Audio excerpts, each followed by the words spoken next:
Assalamualaikum warahmatullahi wabarakatuh. Saya Aulia Rahman, NPM 1811100166. Saya dari prodi PGMI kelas I semester 4. Di sini saya akan menyampaikan tentang contoh bahan ajar yang digunakan dalam pembelajaran di jenjang SD atau MI. Yang pertama yaitu di sini saya akan menggunakan media atlas yaitu berupa wawasan wawasan Nusantara Indonesia, di mana kita lihat di sini di Indonesia ini dari Sabang sampai Merauke, Indonesia merupakan negara kepulauan. Di sini saya menggunakan media peta dalam menjelaskan tentang wawasan Nusantara yang ada di Indonesia. Indonesia terbagi menjadi 34 provinsi, di mana di Sumatera terdapat provinsi yaitu Banda Aceh, Medan, Sumatera Barat, Sumatera Selatan, Bengkulu, Lampung, Jambi, dan Riau. Dan di Pulau Jawa ada Jakarta, Bandung, Jakarta, Jawa Barat, Jawa Timur, Jawa Tengah, Jawa Timur, maupun Madura dan Bali.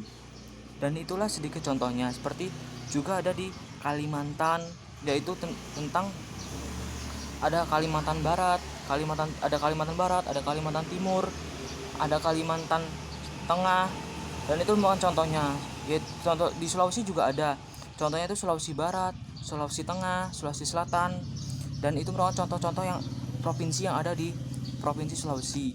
Selanjutnya itu juga ada di Papua, yaitu ada Papua Barat, Irian Jaya, Jayapura. Itu merupakan contoh-contoh wilayah yang ada di Provinsi Papua. Kalau kita lihat di sini Indonesia dikelilingi oleh banyak kepulauan.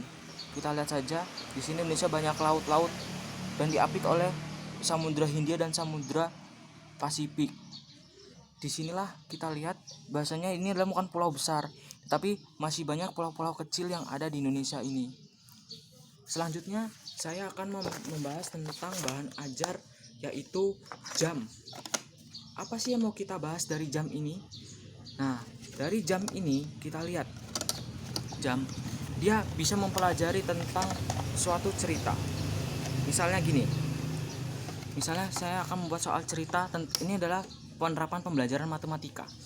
Contohnya, Rudi dan Rani pergi ke kota Surabaya dari kota Bandung pukul 8. Mereka akan sampai Lamongan pada pukul 10 pagi. Nah, berarti jam 10 lewat 15 pagi. Nah, berarti di situ adalah berarti 2 jam. Jadi di setiap jam 8 ke jam 9, jam 8 jam ke 9 itu adalah 1 jam. Jam 9 dan ke jam 10 itu adalah 2 jam. Jadi kalau kalau dalam menit 9 ke 10 itu adalah 5 menit. 10 dan ke 11 itu adalah 5 menit. Jadi dalam 1 jam itu adalah 60 menit. Nah, jadi kalau menunjukkan itu berarti pukul 10. Kita lihat berarti mereka akan sampai pada pukul 10 lewat 2 jam 15 menit kemudian kan mereka akan sampai, berarti yaitu jam 10 lewat 15.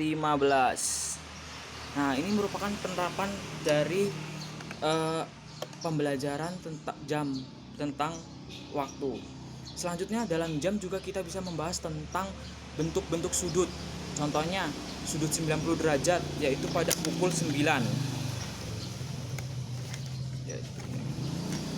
9.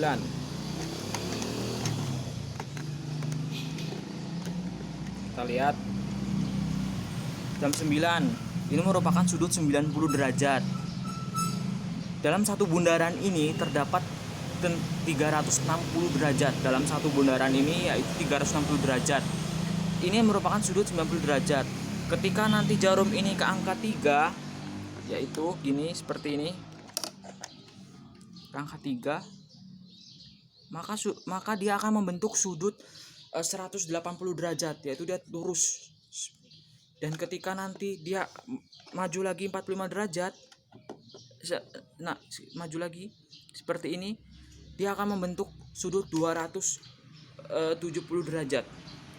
Dan ketika lagi nanti di jam 9 lagi, nah itu adalah satu putaran dalam jam yang membentuk sudut. Itu merupakan contoh-contohnya. Selanjutnya yaitu tentang bahasa Indonesia, tentang pohon keluarga. Di sini kita lihat contohnya seperti ini, yaitu ya seperti ini.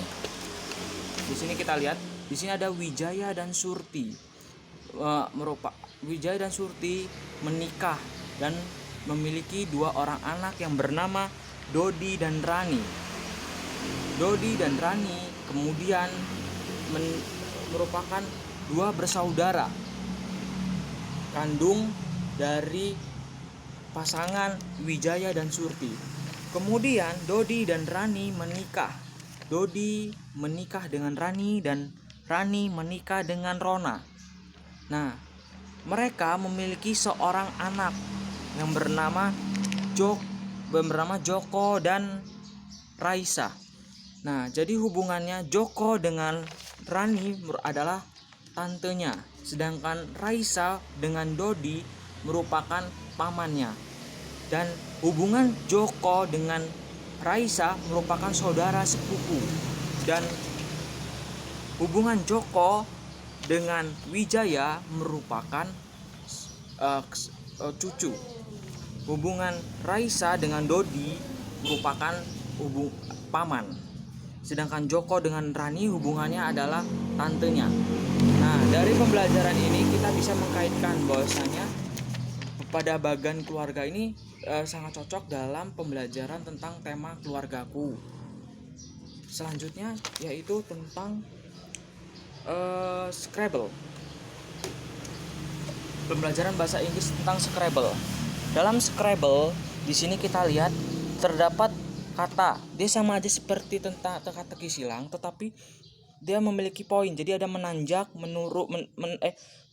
mendatar, menurun, mendatar, menurun. Jadi dia ada mendatar, menurun, mendatar, menurun. Itu merupakan seperti teka-teki silang, tetapi dalam bedanya di sini adalah memiliki poin. Jadi contohnya dalam bahasa Inggris, red di sini adalah ada tanda bintang. Red misalnya. Red. Ketika telah menyelesaikan kata dan terhadap tanda bintang di sini, maka di sini ada poinnya. Di sini ada poinnya, ada 1, 2, ini 3, jadi 5. Dan peraturan permainannya setiap kata yang melewati bintang itu mendapat nilai dikali 2, jadi 3 dikali 2, jadi mendapat nilai 6 poin. Selanjutnya dalam Scrabble, di sini red juga, tapi di sini double letter score. Nah, berarti dalam kata ini dikali 2 juga.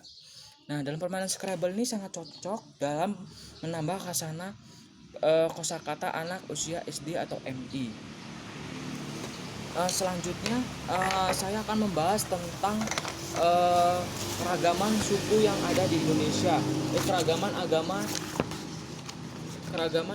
yang ada di Indonesia, yaitu tentang materi PKN. Di sini adalah ada gambar di sini di mana Indonesia memiliki 6 agama, yaitu agama Islam, Kristen, Katolik, Hindu, Buddha, dan serta Konghucu. Nah, di sini ada agama Islam, yaitu memiliki tempat ibadahnya adalah masjid dan hari besarnya adalah Idul Fitri. Orang Kristen tempat ibadahnya adalah gereja dan kitabnya Injil dan hari besarnya adalah Natal. Dan Katolik pun juga sama, gereja dan Natal hari besarnya. Dan selanjutnya yaitu Hindu atau Weda. Nah, kitabnya adalah Weda, tempat ibadahnya adalah Pura. Nah, hari besarnya adalah Galungan. Selanjutnya itu adalah Buddha, kitabnya Tripitaka. Terus tempat ininya adalah Vihara, tempat ibadahnya, dan harinya adalah Waisak. Itu merupakan contoh pembelajaran PKN tentang keragaman agama yang ada di Indonesia, di mana keragaman tersebut harus kita junjung tinggi dan jangan jadikan kita dapat kita jadikan sebagai kita ini adalah bangsa yang kaya. Mungkin itu saja contoh-contoh pembelajaran di jenjang SDMI yang dapat saya sampaikan. Kurang lebihnya saya mohon maaf. Saya akhiri. Wassalamualaikum warahmatullahi wabarakatuh.